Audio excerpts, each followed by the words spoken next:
Binge the full week of The Ray Taylor Show ad-free over at inspireddisorder.com/plus. This is The Ray Taylor Show.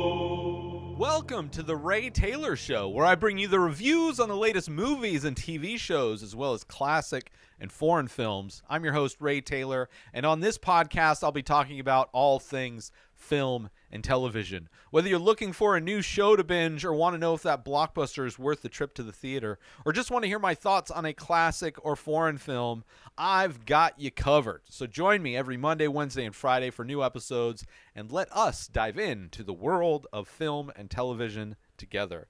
On this episode, I am filling in a gap. I'm talking about All Hallows Eve. Came out 2013, written and directed by Damien Leone, the creator, writer, director of the Terrifier franchise, which I reviewed Terrifier 2 last week, Terrifier 1 the week prior.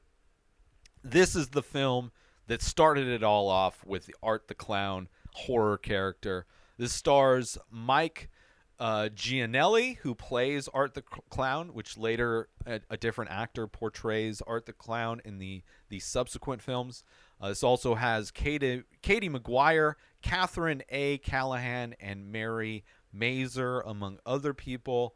The idea of this movie, it's an anthology movie, 3 short films that are combined together with kind of a narrative structure that brings them all together, which that narrative structure is a babysitter finds a VHS tape which features various sinister murders performed by a psychotic clown in the bag of candy of one of the kids that she is babysitting. I would say out of the 3 movies, this being the third film that features Art the Clown, although this is the first time Art the Clown was featured in anything, this is my least favorite. I think as a franchise goes, I would say the newest Terrifier film, Terrifier 2, is by far the best. I think this keeps getting better. Even within this movie itself, comparing the first short film that has Art the Clown in it compared to the second short film that has Art the Clown in it, there is a massive improvement. And again to the first film, and then again even further into the most recent film. But it's still great to see the origins of that character, Art the Clown, who I feel is one of, if not the best, like horror icons.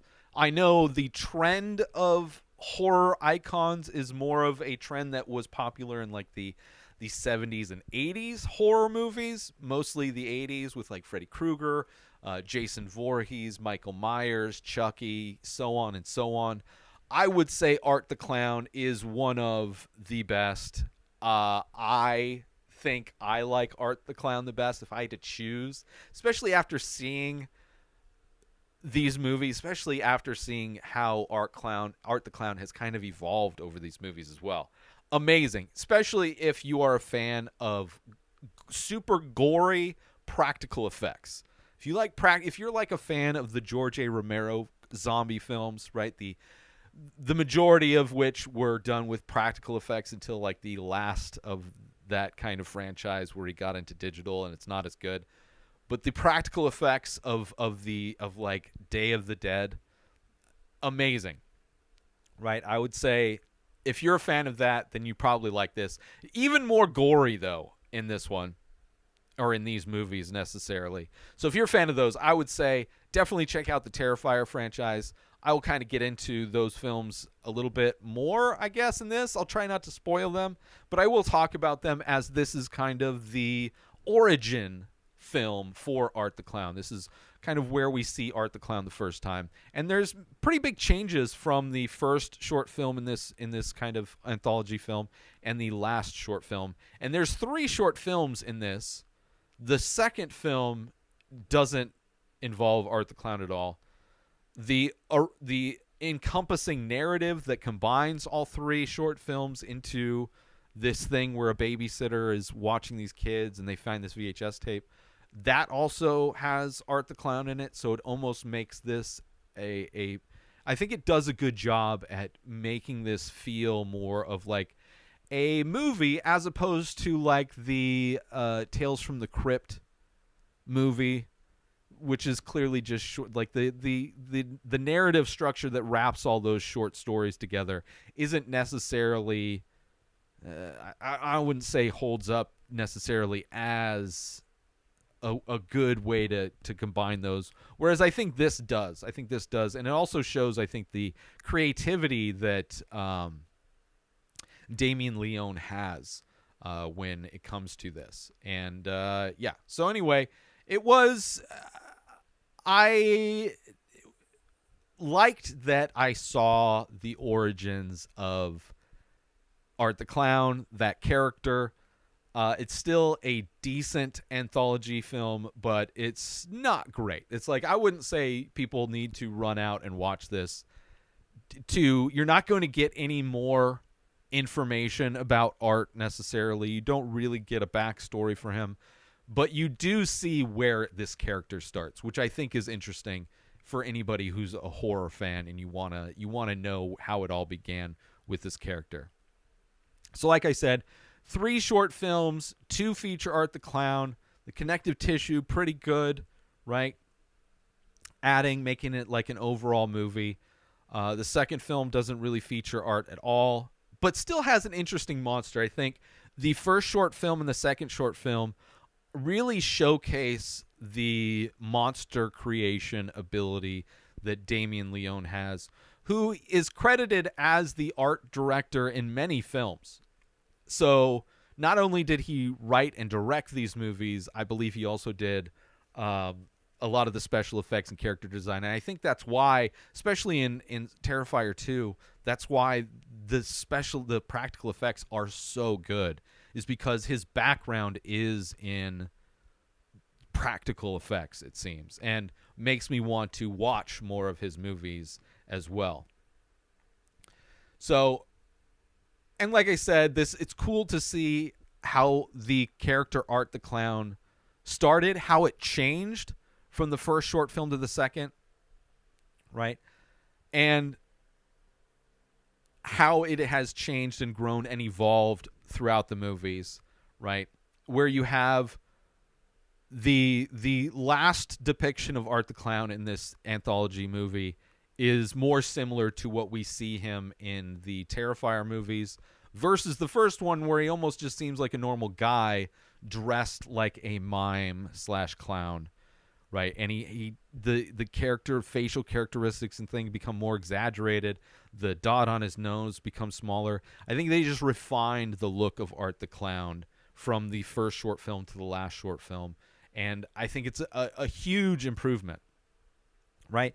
But you still have his signature like horn is in there in the first film, the signature trash bag of what we see as weapons in Terrifier 2, that is there. So pretty much all of the elements of Art the Clown were there from the beginning, but they just refined the look. And also there's a different actor who plays Art the Clown in the Terrifier movies, which I think is an amazing performer. And we didn't really get to see the original performer that much in this one, but you see how what that first actor brought, and how even his performance, the performance of Art the Clown, is even improved in the future films, in the Terrifier films.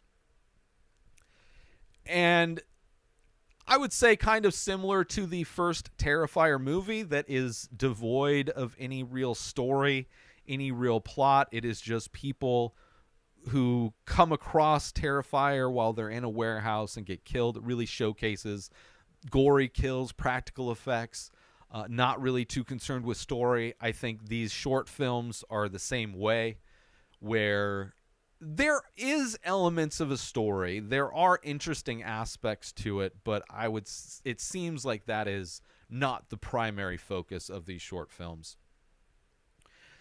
And the overall story that wraps them all together, I think, is actually kind of great. It's a great idea. Again, shows the creativity of Damien when it comes to telling a story. Like, he has the ability. Terrifier 2, he made this great story, which I think was a big criticism of the first Terrifier film. And you see his ability to do that not only in Terrifier 2, but in how he combines these 3 short films into this more cohesive anthology movie. So, and of course, not only the improvements of the look and design of Art the Clown, but also you see just his improvements as a practical special effects artist. They get better throughout the course of these films as well. So in many ways, this is not necessarily a great origin story for Art the Clown. We don't get a whole lot about what drives or created this character, but we see the origin story for Damien Leone. We see the origin story for his creative abilities, what his potential is, and we've seen how that grows throughout the course of these films, which I appreciate that level of it, right? Stepping back away from the actual story and characters of these movies and just how these movies are put together and the people involved with putting these together and seeing how technically they've improved and gotten better throughout this franchise that has become the Terrifier franchise. Let's take a quick break from this episode to talk about, are you a fan of art, movies, and all things entertainment? Then you need to check out youtube.com/inspired disorder. Our page is jam-packed with all kinds of great content, including making of videos of the many faces, an ongoing art series of abstract ink paintings. But that's not all. We also feature daily episodes from The Ray Taylor Show, a podcast that brings you movie reviews, TV show reviews, episode recaps, opinions on news and entertainment, and much more. There's also a weekly diary and top 5 movie rankings of a variety of categories. And if that wasn't enough, we've also got how-to videos covering all kinds of topics. So why wait? Head on over to youtube.com/inspired disorder and start exploring the amazing content we have to offer. And now back to the show. But I do want to talk about spoilers. It's just specific moments in this that I like, didn't like, whatever. So if you don't want to be spoiled on what happens in All Hallows Eve, it's a good, if you're a completist, if you watch Terrifier 2, it's interesting to go back and see where Art the Clown came from. The second story really feels out of place, but the overall package of All Hallows Eve, I think, is pretty great. And like the way it ends is pretty unique and pretty amazing. Really shows his creativity in being able to write an ending.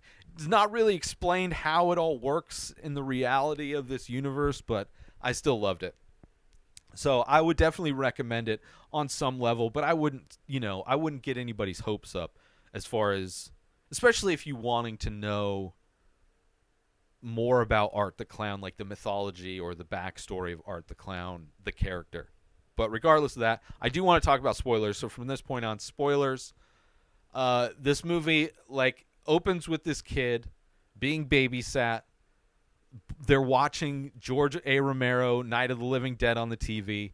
I imagine, because I would assume that was a big inspiration for Damien Leone getting into practical effects, considering Romero's zombie movies were the practical effects in his movies, and I forget the artist that he worked with for a lot of those movies, are probably some of the best practical effects that existed in horror films. So it's kind of an homage, I would imagine, that this kid is watching the first Night of the Living Dead.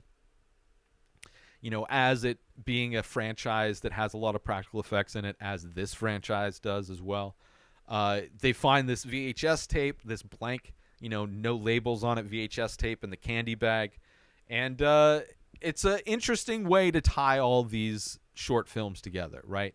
The babysitter I don't know if we should do this, and the kids convince her and they watch it, and it's it's kind of creepy video that they see.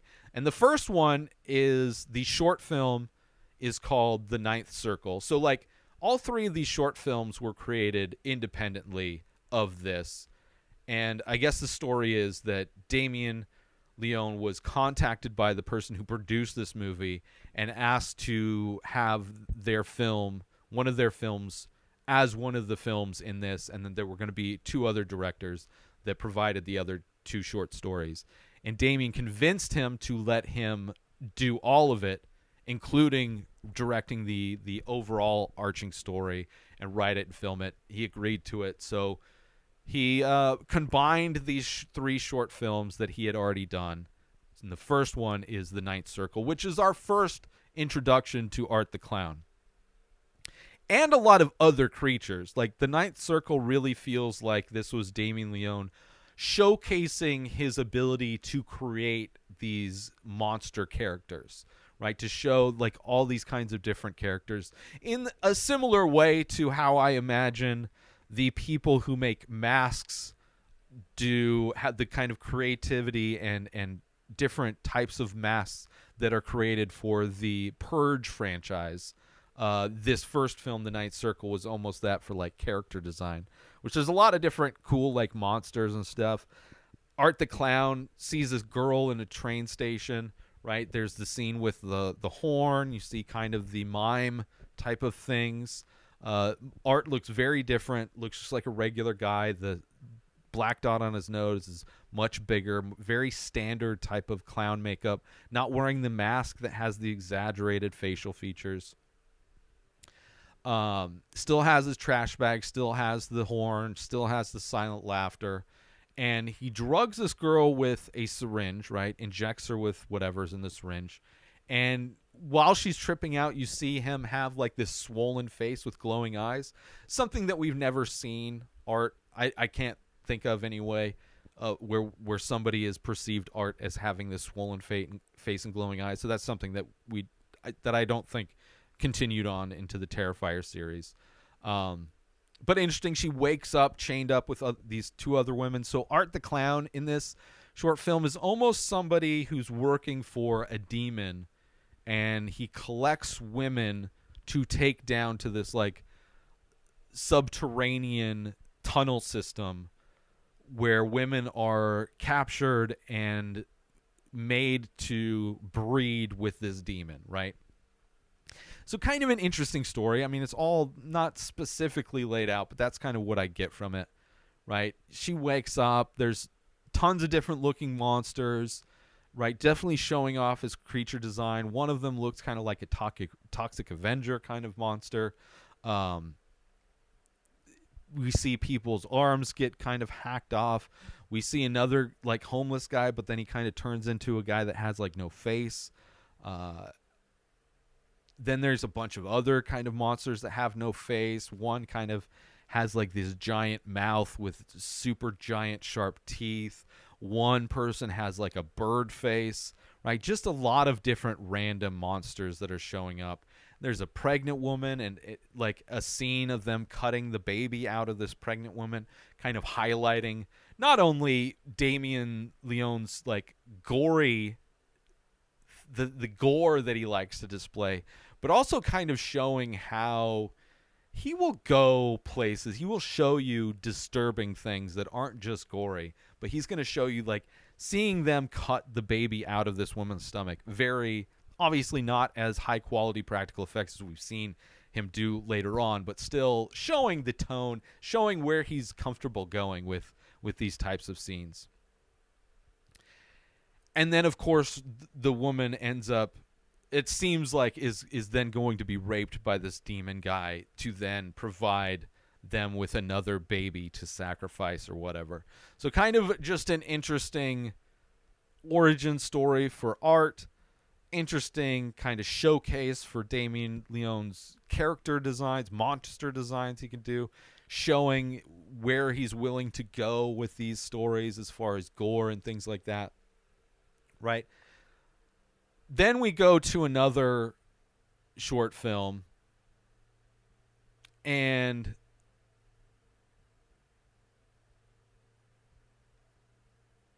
wait. Oh, so after that first film, so, like, the kids are disturbed. Babysitter's like, you need to go to bed. And the girl's like, she's trying to tell the girl, like, oh, monsters don't exist or whatever. But, like, she's like, clowns do. People can dress up like clowns, which I think is great because I think it's probably why they stuck with, out of all of those creature designs, Art the Clown is the scariest because it could be real. because people do dress up like clowns like that. In the same way how the Scream franchises have that element of terror, because anybody can put on the ghost face mask. So that terror of it, like not being some supernatural spirit entity thing, but being these horrific things can happen from a person, not a monster, who can do horrific things, is even more terrifying, right? And of course, the babysitter continues to watch because we need to see these other short films as well. And the second one isn't as good, right? It's this couple moves to the suburbs. They're from the city, right? It's all quiet. There's like this home invasion kind of a thing with this alien creature that is pretty cool. Kind of has like a scuba setup. The way it walks, the movement of this alien creature almost looks like it's swimming. Another really cool character design. Apparently the alien character was initially going to be a puppet, but because of budget or time, they ended up just having an actor put on a costume. Which the character design is super interesting. The overall story, not very good. There is an idea that her partner made a painting in a trance, and at the end of the short film we see the painting and it's a portrait of Art the Clown. It's very similar to the poster for this film as well. I don't know if it's exactly the same image, but so there is a mild reference to Art the Clown in this second one, but overall no other connective tissue to anything else that's going on. But again, another example of the cool character design that Damien is clearly able to do, right? And maybe like this alien part of this monster crew that collects people for the demons. Who knows, right?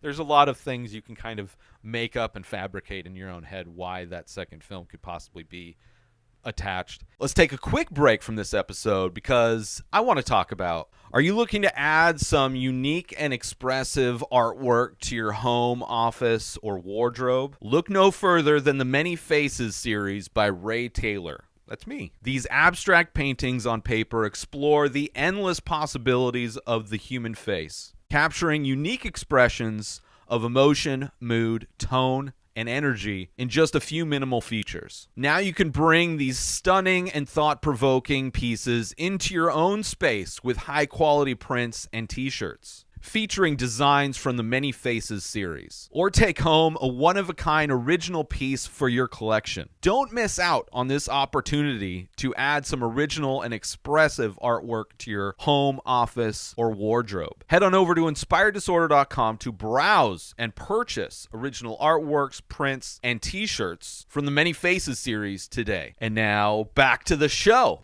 And then the last short film is titled Terrifier, which later becomes the franchise that features Art the Clown.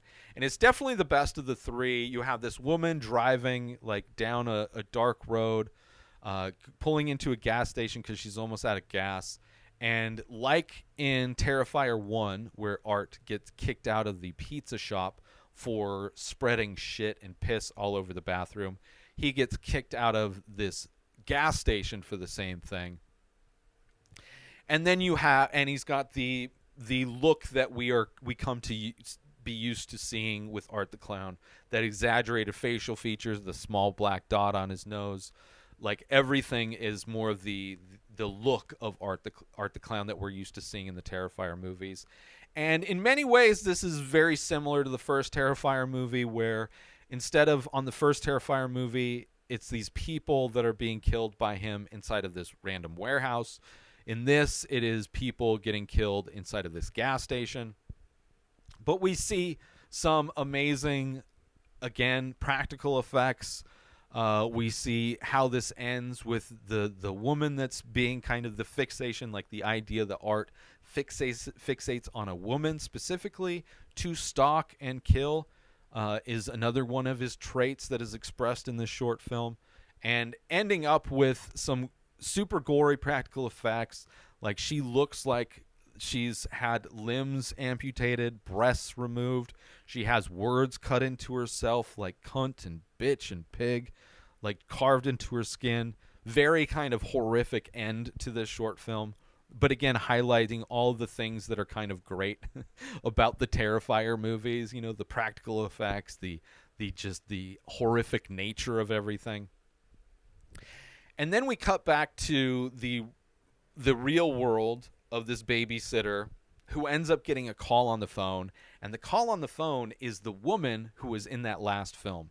And it is a call that we see her make in the last film, calling for help, that somebody's after her. And this woman's like, who is this? Is this a prank? Hangs up on it. And then she goes to the TV and she sees Art the Clown go up to what would be the camera filming and does the mime stuck in a glass box type of a thing, but it's the TV screen. And then you see how Art the Clown kind of transfers into the real world somehow through this whatever, and ends up doing the same horrific things to the two kids who are up in their bedroom. And you see Art, his name Art, written in blood on the walls. You see the decapitated kids, very gory, horrific type of a thing. Kind of an interesting way to wrap that all up. Like, this VHS tape is somehow the portal by which Art the Clown can get into your house and then cause the gory, traumatic things that he is known to cause. Right? Has his silent laugh, right? Showing off one of the laughing at like what he did with the kids, like, oh, look at what I did. This is amazing, right? I love the mannerisms and physical nature of Art the Clown. It's great. It's great. So it has all of those signature moves, and all around cool original art, or cool origin, I should say, for Art. The also cool, like, artistic, creative designs, character designs, practical effects. The second film was pointless, didn't fit at all. But it really shows the leaps that the character has made over the course of these films. Right? So much evolution to Art the Clown as a villain. And there's, even within Terrifier, the Terrifier series, Terrifier 1 to Terrifier 2, there's huge evolution. Like, where Art the Clown is in Terrifier 2 is amazing. Like, even like implementing more of a comedic, where he's riding this line of terrifying and comedic in ways that you don't see Art the Clown doing in the previous films. I think he taps into that in Terrifier 2 in a way that is completely unique to the character, and a great evolution for that character. Makes it way, like, there's a scene in Terrifier 2 where he's threatening to honk his horn in somebody's ear, and it's at the same time terrifying as it is hilarious. And there's multiple moments where it's riding that razor's edge of terrifying hilarious that I think is a great kind of evolution of this character. So I'm a huge fan of Art the Clown. I'm a fan of Damien Leone.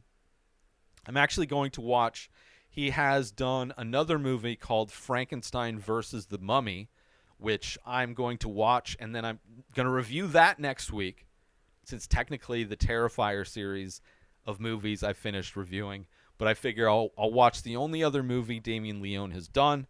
There are plans for him to do a third Terrifier movie, which he has said that he has enough content for 2, so there might be a 3 and a 4 Terrifier, which I'm super excited for. But I am also excited to see what he did with this Frankenstein versus the Mummy. So I'll be reviewing that next week. And then also next week, I'm going to be doing a top 5. So next Wednesday will be Frankenstein versus the Mummy review. And then next Sunday is going to be a top 5 ranking of the my top 5 films that he has directed, which, because he's technically only done 4 feature films, I'm going to include these short films as separate entries, including this kind of combined film, right? To make it work. But I'm going to be ranking my favorite top 5 Damien Leone movies next week as well, because I've been a huge fan. I may actually extend it out to all of the movies he's done special effects on, which is a bigger pool of movies. So we'll see. We'll see if I decide to do that or not. I think how I like the Frankenstein versus Mummy video, maybe I'll make a decision based on that. But either way, I want to thank everybody for tuning into this episode of The Ray Taylor Show. I hope you enjoyed my thoughts on the All Hallows Eve film, anthology film, which there is a sequel to All Hallows Eve, which has nothing to do. Damien Leone didn't participate. It is more of a traditional anthology where multiple directors submitted short films that are combined together, which maybe I'll watch that at some point as well. But I'm kind of trying to follow the Damien Leone path. But either way, thank you. Hope you enjoyed my thoughts. Don't forget to tune in every Monday, Wednesday, and Friday for more TV and movie reviews. And join the conversation by leaving a comment or rating on your favorite podcast platform or over on youtube.com/inspireddisorder if you're watching these episodes. But until next time, enjoy the show. New episodes of The Ray Taylor Show come out every single day. Subscribe on YouTube and everywhere our podcasts are found. Binge the full week over at inspireddisorder.com/plus. Buy Ray Taylor Show merch over at inspireddisorder.com. Have a wonderful day, everybody. Peace out! Today is the day where you wake up and you realize that everything that you've been dreaming about, everything that you've been wanting, every goal and wish and hope that you've ever had can become real. Dreams can come true. What you manifest in your mind, you can bring to reality.